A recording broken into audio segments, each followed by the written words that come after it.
Hello everyone, it's Aaron here from Mecha Alliance, and today we have another figure review, and this is one I'm very excited for, as you can see by the number of pictures I took of it. It's crazy. Now without further ado, let's welcome the main star, Sir Lancelot of the Lake from Moshow Collectibles. After two great figures, Takeda Shingen and Masamune Date, Moshow shifted from Japanese warlords to the Arthurian Knights of the Round Table, and Lancelot is the next in their Progenitor Effect line, a premium die-cast figure line chock full of accessories. The Lancelot is, in one word, majestic. The design is extremely knight-like with some over-the-top features such as the literal lion shoulder pauldrons.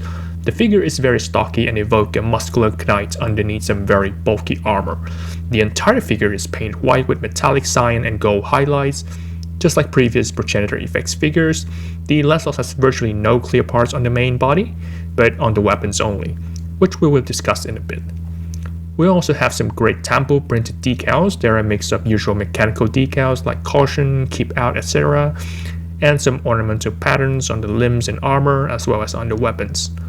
The shoulders have a Lancelot of the Lake logo as well as a Project Talos MCT-E02 logo with a club and shield icon.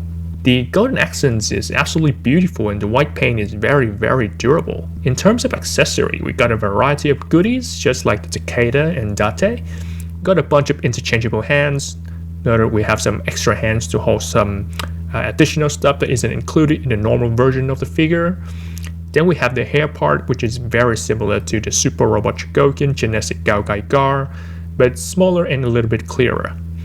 Other common accessories with other PE figures is the large magnetic base, which is extremely handy and I wish more companies do this, with 2 display stands and 2 weapon brackets. Now we come to Sir Lancelot's unique weapons, and they're pretty unique. We have the Ignite Sword, which has a very nifty gimmick in the handle where you can push and pull to pop the hilt guard in and out.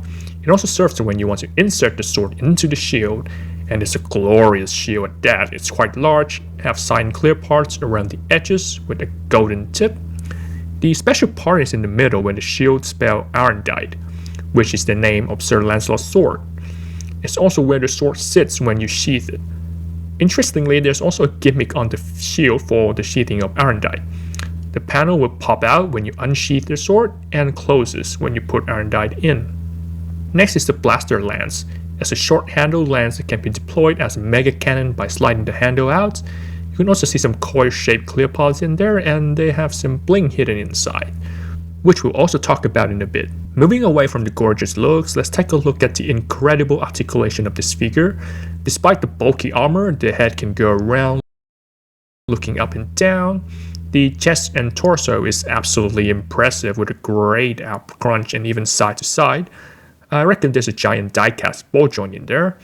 As you play with these guys, you'll notice the intricate mechanical details as you move parts around. The black, gray, and gold really creates a realistic look, but still sci-fi aesthetic to the figure. Of course, the body can swivel all the way around, but due to the skirt armors, be careful when you go all around the world. Onto shoulders, the shoulder pad is on a separate hinge joint and can move up like that, all the way around as well. We got swivel in the biceps, double jointed elbow, and one of the features I wish more figures and model kits have, a separate swivel at the forearms. It really helps to move the arm guard out of the way for some poses and easier for some overlay styling. Another great gimmick is the universal butterfly joint on the shoulder socket. It can both move outward, forward, and as well upwards, which gives the figure amazing arm movement range. We have a ball joint at the wrist and the hands is on a C-clip. Well, I said the C-wood, but it's actually quite durable as I've switched the hands out a few dozen times and there's no stretch mark or broken pieces. The skirt armor is a step up from the Takeda and Date. 2 front skirt can move all the way up and a bit to the side. The cut piece can also be pulled up pretty far to make room for whatever you need. Side skirts can move up and down, but they're only on a hinge joint, so you can't really flip it back and forth. The rear skirt is quite flexible though, which can move all the way up and very far to the side as well. The Lancelot can literally flip up all of his skirt armor and show you the thick thighs underneath. Speaking of thighs, they are absolutely packing with diecast. At the thigh joint here, it can move in literally all directions with full range of movement. It can kick back that far, go up all the way, and of course, perform a 180-degree spread. Obviously, Moshow wouldn't cheap out on the knee with a double bend as well as a mechanical movement gimmick. The feet can move up and down quite nicely. The heel blade can go up and down as well. The feet pivot is also substantial, but you should be careful to move the shin guard out of the way. It's on a small ball joint, by the way. Another upgrade from the previous two figures is the insane heel and toe movement. I think it's a bit overkill, but it does help in some poses.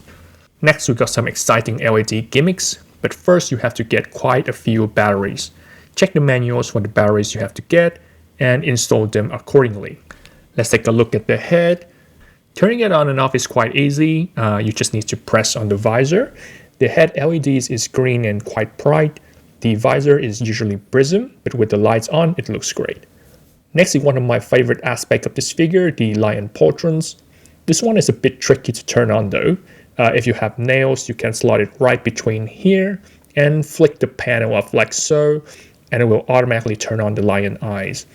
Another way is to put your finger at the back of the patron and try to push it up, but I recommend the first method as it's much easier. The lion's eyes are blue LED and they aren't too bright, enough to see in the dark, and it looks absolutely stunning. As mentioned before, the lens also has an LED gimmick. There's a hidden button on the side here that will turn on the blue LED in the coil. I actually wish it was brighter, but it looks good nonetheless. In the dark, with all the LEDs turned on, the figure looks quite nice. It would be pretty nice if there's an LED on the shield for the iron dyed part as well. That would be amazing, but I digress. With a figure this size, of course, there's more gimmick hidden inside, and this one is straight out of the new Gundam Verka handbook, actually, where you can push some armor panels away to reveal, you guess it, green inner frames and some gold parts. It's neat, but the panels aren't secure, so it's quite easy for them to just automatically close back up with a slight touch. It looks quite nice though, breaking up the white and gray with some metallic cyan. As usual with Moshow, when you buy their figure, there's a gacha involved. You can get random extra accessories, and of course there are different rarities. And well, I got the most common one, which is an alternate hairpiece for Lancelot. It's a solid blue gradient piece that you can install just like a default parts. Simply flip up this panel and it will reveal a peg to install the piece in. I do think the blue piece suits the figure better, but the orange clear part gives it a highlight as well. And I would really want to get the cape that it could have come with. Overall, the figure is absolutely amazing. It's big, loaded with diecast, and doesn't compromise on posability in any way. It has plenty of accessories for you to play with, and it's a damn presence on the shelf. Despite being fully painted with many metallic paint parts, the paint is super durable, and I played with it for hours without any paint scratching and loose joints. This guy is good for both displaying and playing with, and it would pair amazing with something that is also white and cyan, like our next review, the king of mechanical wolves, the König Wolf himself.